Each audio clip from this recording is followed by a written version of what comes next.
What's going on, guys? Hope you're doing well today. So in this video, I've got another box opening for us. These are just Score 1988 rookie and traded baseball sets.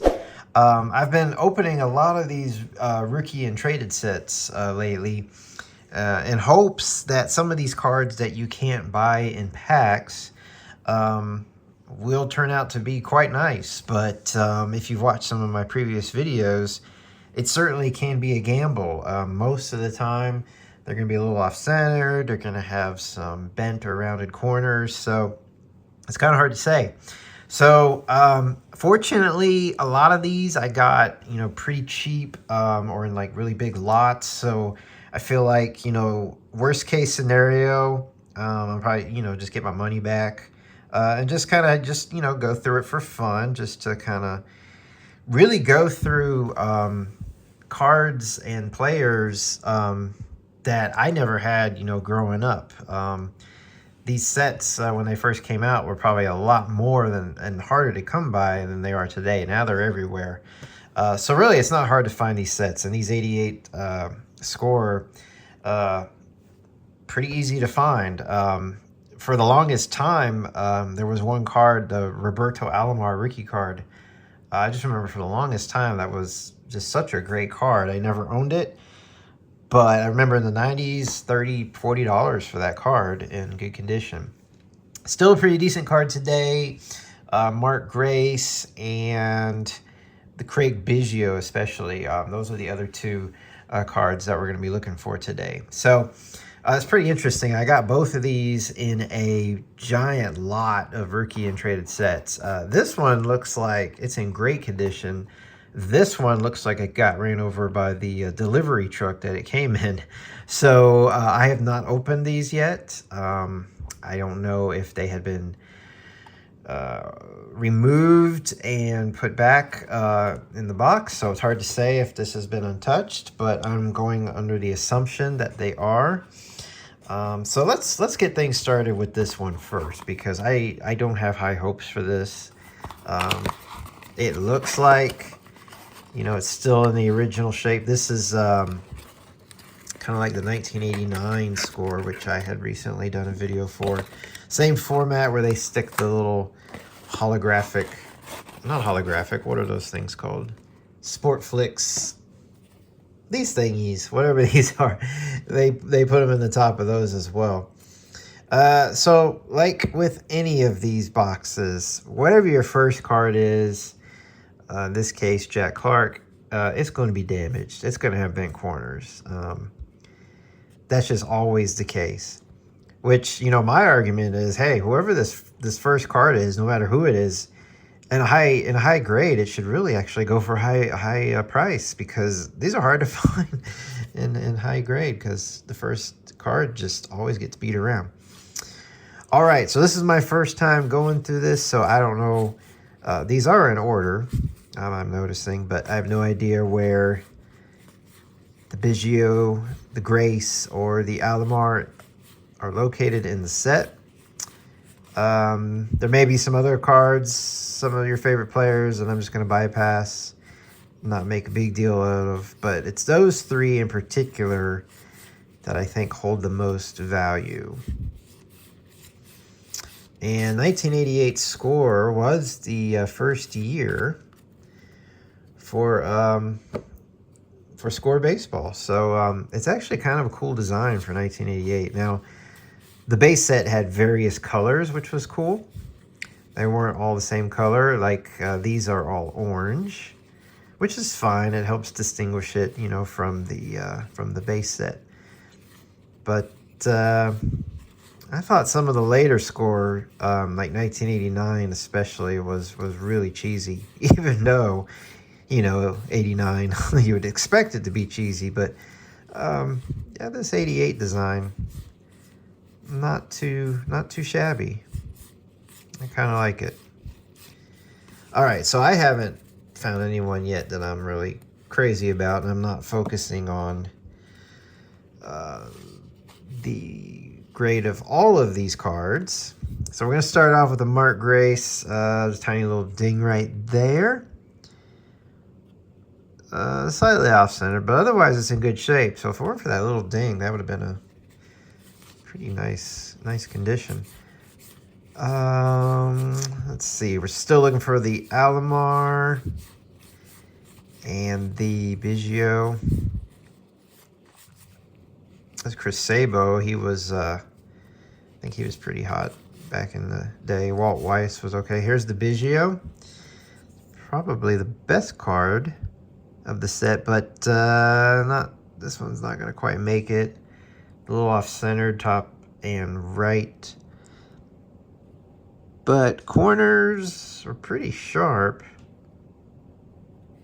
I'm going to go ahead and sleeve that one up. I eventually sleeve them all up that I put aside, but that's not terrible condition. When I say best card of the set, I don't know why I have such a hard time sleeving cards when I'm on video. When I'm off video, I swear I get them right in. Like I said, the Roberto Alomar was like the biggest card forever, but it seems that Craig Biggio is more sought after today. Very nice corners on this one, actually. If it's just slightly off-centered.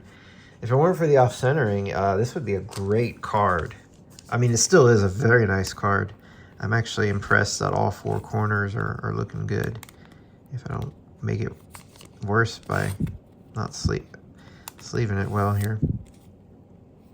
Yeah, the corners are sharp. So aside from that, slight off-centering, actually a very nice card.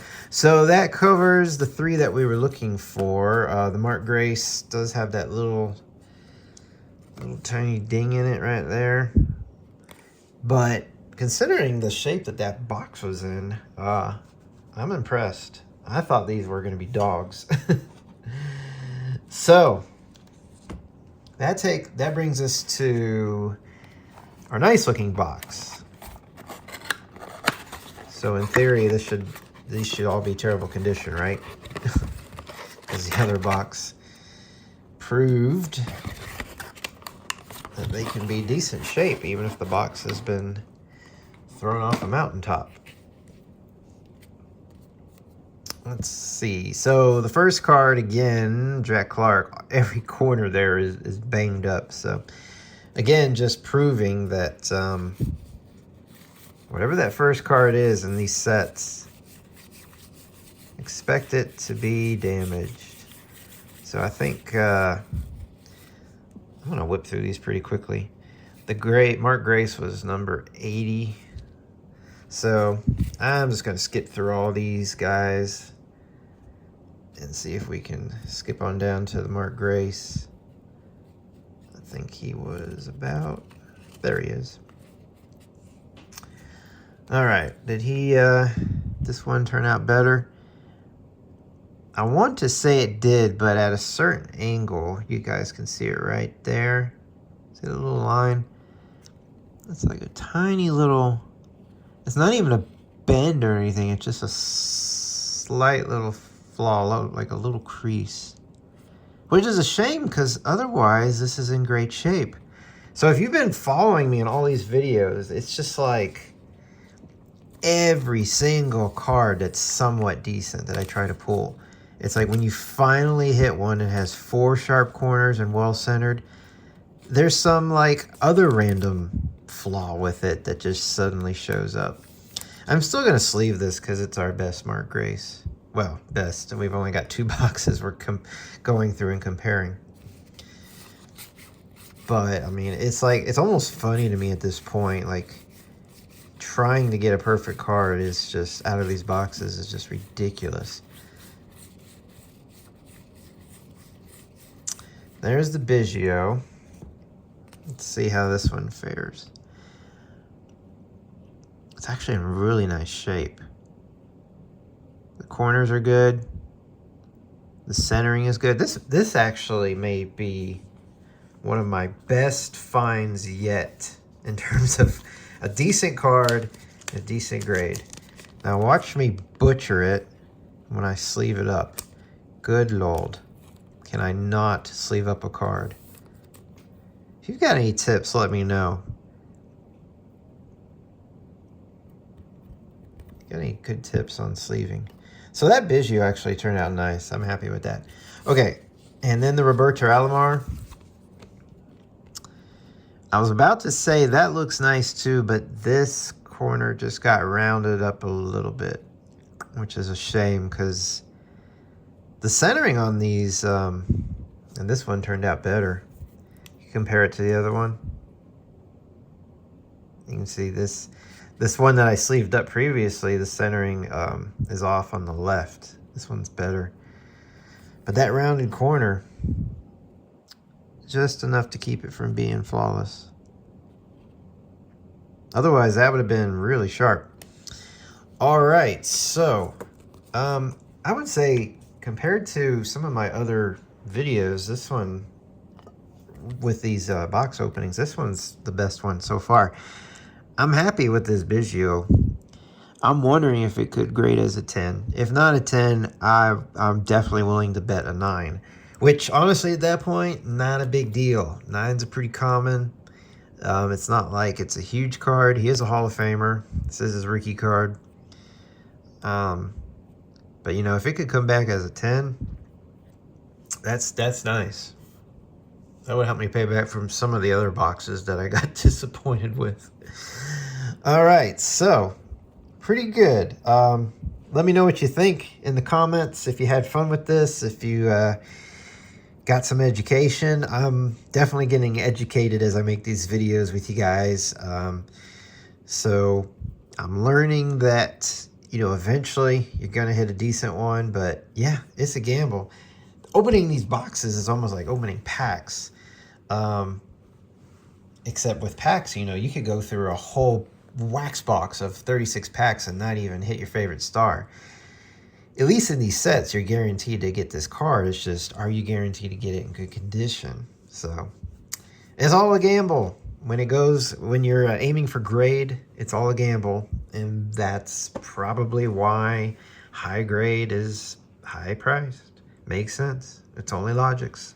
All right, it was fun. A lot of fun in this video. And remember to subscribe and follow along for some more similar content. And appreciate you guys watching, and I'll see you again.